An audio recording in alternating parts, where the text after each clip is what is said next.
Estamos buscando a ver a quién se hace cargo de la mesa. Bueno, muchas gracias.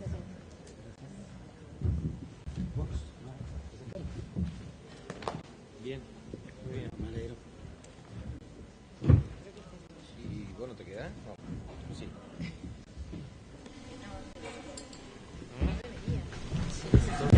¿Quién va primero de las presentaciones? Héctor Malinarich, después sigue Fernando Israel y después Carlos Braga. Buenas tardes. O los convocamos.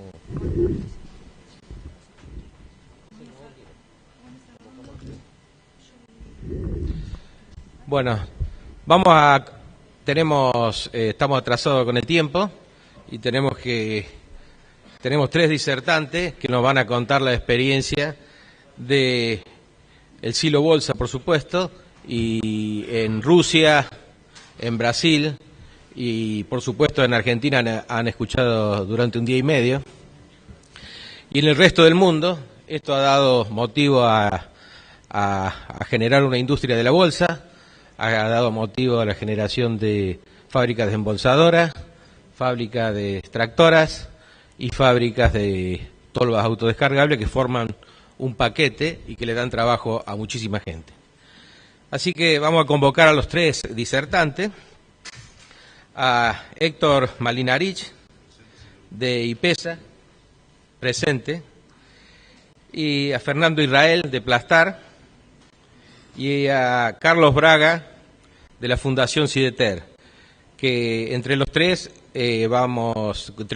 vamos a contarle un poco qué es este negocio del valor agregado de tener el 100% del mercado nacional y gran parte de 35 países y de 5 continentes. Si se acercan los otros 2 disertantes.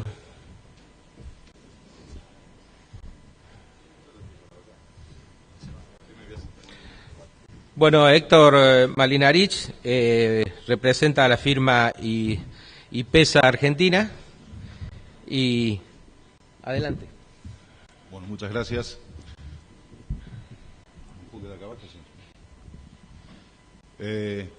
Buenas tardes a todos y quiero agradecer a la organización por haberme invitado a participar de este evento, que la verdad que para los que comenzamos hace 15 años a trabajar con esto es un orgullo y una cosa nos pone muy feliz el poder estar hoy juntando toda esta participación en un primer congreso internacional y estar pudiendo generar y brindar información para todos aquellos que recién están comenzando. Un poco como Mario decía recién, hoy ya estamos participando dentro de lo que es el almacenamiento de granos en mayor o menor medida alrededor de 50 países en el mundo. Algunos son nuevos y tenemos que ver qué va a pasar en el futuro, otros han adoptado la tecnología desde el momento que se comenzó y un poco queremos transmitir un poco qué es lo que se está viendo. Ya hice macanas, la tecnología no es conmigo. Bien. Lo primero que quería marcar es que toda tecnología, la adopción de toda tecnología tiene que ver con algunos aspectos que son importantes tenerlos en cuenta y muchas veces nos preguntamos por qué una tecnología se da en algún lugar, en otro no, en un tiempo sí, en otro no. Obviamente que las bondades de la tecnología son importantes, pero no solamente una tecnología buena es adoptada, y no todo es el precio de la tecnología o la calidad de la tecnología, sino que hay otros factores que hacen que una tecnología sea adoptada, tenga éxito en el proceso de adopción. Fundamentalmente la necesidad del uso de esa tecnología es obvio de explicar muchos detalles, cuestiones estructurales que tienen que ver con la forma o el lugar o el tipo de actuación que tiene esa tecnología, condiciones culturales que hacen que haya que cambiar culturalmente la estructura de los usuarios para poder adoptar esa tecnología. Y después, fundamentalmente, toda tecnología es, en alguna medida, puesta en marcha por recursos humanos, y somos nosotros los recursos humanos los que, actuando en distintos aspectos, podemos hacer que la tecnología sea exitosa o no. Un poquito de historia, de acá se ha hablado bastante. La verdad, esto es un resumen muy sucinto, pero las primeras informaciones que se tiene del tema del silo bolsa aparece en Alemania como siendo el lugar de origen. Obviamente, como se dijo anteriormente aquí, la base es la producción, no la producción, sino la conservación de forraje para alimentación humana. Los americanos la llevan para Estados Unidos, para Norteamérica en general, en los años 80, donde tiene una expansión en su uso y básicamente en el tamaño. En los años 90, Latinoamérica tuvo un proceso de cambios estructurales en sus economías que hicieron que muchos de nuestros países entraran en procesos que tenían que ver con la convertibilidad y con ideas económicas de la época, que hicieron que se hiciera más barato viajar. Comenzó a popularizarse el viaje, y en Argentina, afortunadamente, el sector agropecuario comenzó a mandar bandadas de productores y en algunos fabricantes colados, disfrazados de productores, para ver las tecnologías que había en Estados Unidos y en Europa. Yo no tuve la suerte, pero conozco varios que están presentes acá que se colaron en algún colectivo y trajeron la tecnología de la bolsa para estos lares. Y en Argentina tenemos la capacidad de ser buenos desarrolladores, buenas inventivas, hacemos muchísimas macanas, pero esta tecnología la tomamos y a partir de los años 94, 95, siempre para alimentación de ganado, empezó a popularizarse. Hubo un par de personas que descubrieron almacenamiento de grano seco en Estados Unidos y vieron que ante la necesidad de almacenaje que teníamos nosotros y la chance de que tengamos sin grandes inversiones la posibilidad de almacenar y guardar nuestros granos, empezaron a hacer, a trabajar para convencer gente para poder comenzar a usar esta tecnología. Sobre fines de los años 90 se larga comercialmente esto. Recuerdo en la época, tuve el orgullo de ser uno de los que salía con una hojita de papel con 8 nombres y 8 números de teléfono, tranquera por tranquera, a contarle a la gente lo que era, y como seguramente ya sabíamos de antemano que no nos iban a creer, le dejábamos el papelito con los teléfonos, que eran otros productores que ya lo habían usado, para que se comunicaran y a ver si aquellos los convencían. A partir de ahí, y de esa forma tan artesanal, nace el almacenamiento de granos con el uso del silo bolsa. ¿Por qué en Argentina explotó el uso del silo bolsa? Creo que los que tenemos bigotes y nos afeitamos todas las mañanas o día por medio, nos acordamos de qué pasaba en Argentina en el año 2000-2001. Crisis económica, caían las empresas como mosquitos, acopios y cooperativas de un día para otro se iban con el grano no, o sea, el grano ya se había ido y ellos se iban con la plata en el bolsillo de los productores. A eso se sumaron factores climáticos. Hubo un periodo de grandes lluvias, fundamentalmente en el oeste de la provincia de Buenos Aires, que nos dejaron sin caminos para vehiculizar la producción. Obviamente, deficiente estructura de almacenaje. Argentina estaba dentro de los grandes productores de granos del mundo con una infraestructura más baja de almacenaje, y a partir de ese final de última década del siglo XX nos encontramos con los procesos biotecnológicos y la tecnología de siembra directa que expandió bruscamente las áreas agrícolas, y eso hizo que aumentara violentamente la producción. Todo lo que sea incrementos violentos en la parte de, en este caso de producción, obviamente con las comunicaciones hoy tienen una difusión mucho más grande que en otras épocas donde éramos más limitados. Comenzaron a aparecer entonces, a partir de este ruido que empezó a hacer en Argentina, empezaron a aparecer en los que estábamos involucrados en alguna de las etapas de la tecnología, comenzaron a aparecer las llamadas y los mensajes, los emails de distintas partes del mundo, y así comenzaron a aparecer Uruguay, Paraguay, Bolivia, empezaron a aparecer de Canadá, apareció uno de Sudáfrica, apareció uno de Australia, y así comenzó a difundirse y comenzó a tomar una forma que nos sorprendía a todos los que estábamos involucrados en ese proceso en ese momento. Cuando comencé les dije que había hoy en almacenaje de grano, nosotros tenemos contabilizados alrededor de 50 países que de alguna forma u otra han probado esta tecnología. Este es una torta donde se ve básicamente cuál es la adopción. En celeste están los países que la probaron y la adoptaron. O sea, si ustedes sacamos una cuenta rápida, alrededor de 25 países hoy almacenan, mucho o poco, grano en silobolsa.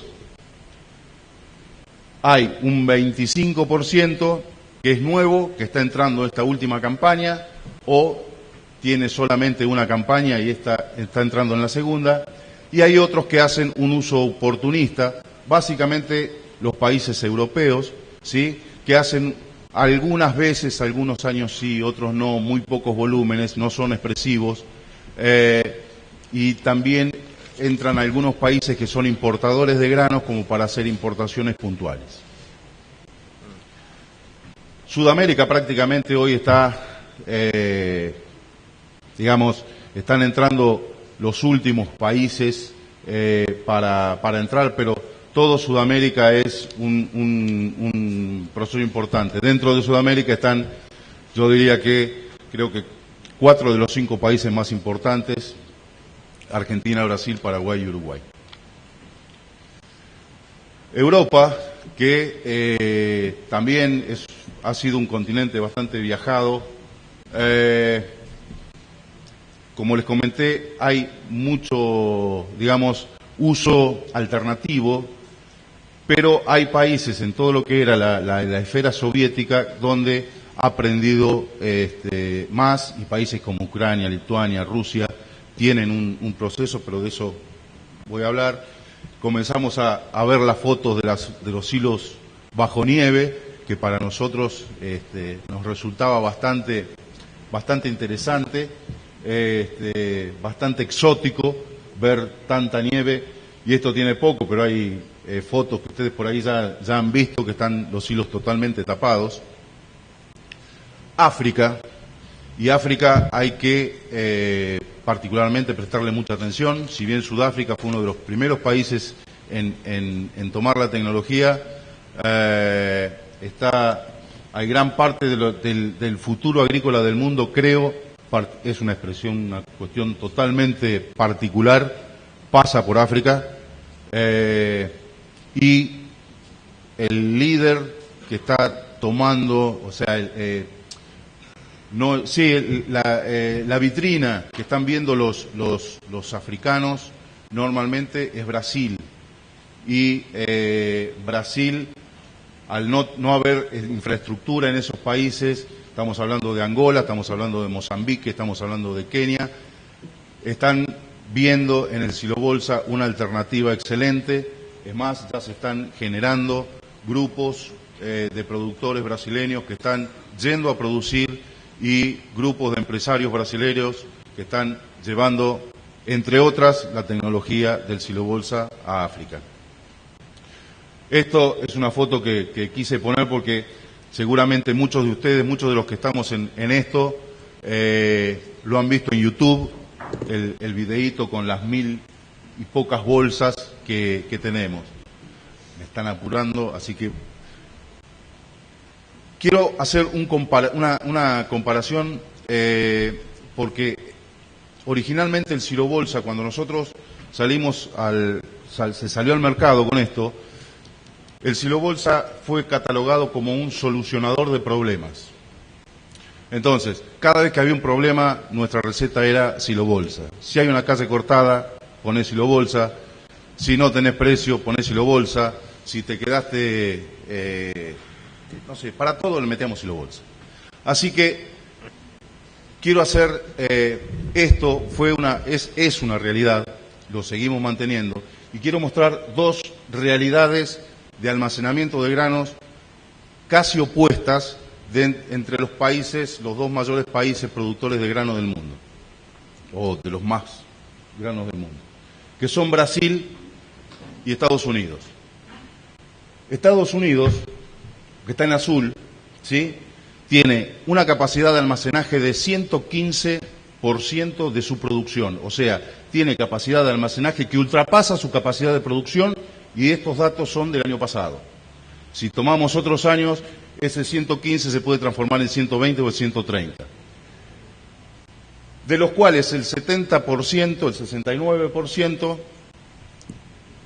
de esa producción son almacenamientos a campo. En Brasil hay un 35% de déficit de almacenaje y solamente el 10% se hace almacenamiento en chacra. ¿Cuáles son las soluciones que aporta el silobolsa a estos dos conjuntos? Uno, en principio, diría Estados Unidos no puede hacer silobolsa porque ya tiene solucionado su problema de almacenaje. Pero hay dos razones básicas que son logística y regiones que son relativamente nuevas, ¿sí?, para la producción de soja y maíz, que antes eran producciones de algodón y que no tienen la suficiente estructura. Por lo tanto, en esas regiones se dan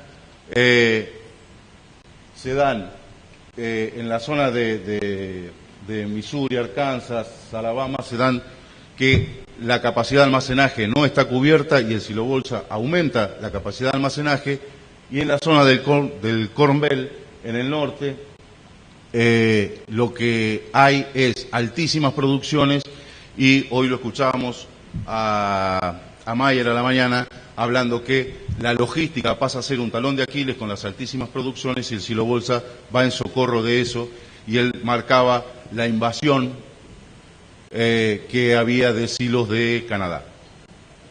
¿Qué pasa en Brasil? Brasil, nosotros estamos hace 12 años trabajando en Brasil, y Brasil verdaderamente es un continente. Y más allá de los números que ustedes vieron sobre los totales en ese código de barras, en Brasil se dan realidades regionales totalmente contrastantes, donde, por ejemplo, en el sur, que es la región tradicional la región tradicional de producción de granos, estados de Paraná, Santa Catarina y Río Grande do Sul, hay una capacidad de almacenaje bastante buena, pero siempre deficiente. Hasta lo que se llama normalmente Mapito, que son los estados de Maranhão, Piauí, Tocantins, donde hoy se están vendiendo campos y quienes los compran lo primero que hacen es ir a hacer los caminos. O sea, la infraestructura es cero absolutamente. Entonces, en esas regiones no solamente se necesita capacidad de almacenaje, sino que se necesitan soluciones logísticas. En otras zonas, como por ejemplo zonas como Mato Grosso, el crecimiento de la producción fue tan explosivo que no hay cómo ponerlo, y normalmente lo que sucede es que el gobierno en esos lugares retiene grano, ¿sí? Para amortiguar las variaciones de precio, y se llega a las cosechas con los hilos llenos de grano de la campaña anterior. Entonces eso también crea todavía algunos problemas mayores que en lo que se da. Los almacenamientos en Brasil, esto es bastante común a encontrar, para nosotros es una locura y fue uno de los primeros choques culturales que nos encontramos, las cosechadoras dejando de cosechar para ir a cargar los camiones o los hilos bolsa. Y esto es típico de mayo, junio, julio en Mato Grosso. La producción de maíz hoy en Mato Grosso debe ser el 80 o 90% de maíz de safrinha, cosecha de segunda, y no hay espacio en los almacenes. Entonces, el maíz va al piso. Sí, ya termino. El otro problema que tiene Brasil son mega almacenes, almacenes de 25, 30 o 50.000 toneladas, que no permite segregar ninguna mercadería. Entonces la mercadería tiene que ser segregada de alguna forma porque la calidad se viene. Ellos están haciendo commodity. Segregación de calidades de trigo. Todo esto son soluciones que se dan a nivel de productor y a nivel de industria, donde el silo bolsa tiene un papel importantísimo. Lo que se viene fundamentalmente en las regiones de safrinha se cosecha la soja con lluvia, humedades muy altas, y ya hay de la Universidad de Mato Grosso se van a empezar a hacer trabajos para almacenamiento, para estudiar lo que ya estamos viendo en algunos campos, en algunas zonas en el campo, que son almacenajes con 25 y 30% de humedad, para zafar de la fila de camiones en la cosecha y mantener el grano por una semana, 15 días, hasta un mes, para poder organizar el tema de secado. Esto es lo que se ve en febrero en Mato Grosso. Filas y filas de camiones. Si se fijan allá a lo lejos, está la ciudad, ¿sí?, donde están los pozos, y esto es una trading. La foto es de mala calidad, pero es muy gráfica. Por lo tanto, estas filas con sojas de 25 o 30% de humedad pueden pasarse 4 o 5 días para descargar. El silo bolsa en esto es fundamental, porque si con esas lluvias la soja queda en el campo, se acaba. Si nosotros las podemos mantener para que no existan estas filas y el camión llegue, descargue y entre la secadora, es una cuestión fundamental. Fíjense la fecha en las bolsas. Esto es lo que yo les decía, los galpones llenos de granos, sin que es una cooperativa, sin que el productor decida la venta, le queda el clavo al jefe de planta, y la única chance es poder vaciar para poder limpiar los hilos, hacer la higiene que nos decía Mingo Januzzi ayer, y que podamos entrar con la nueva cosecha y usar la estructura para eso. Gente, gracias y quedo a disposición. Bueno, muchas gracias. Un aplauso. Y le pedimos que se quede. Las preguntas las vamos a dejar para la mesa.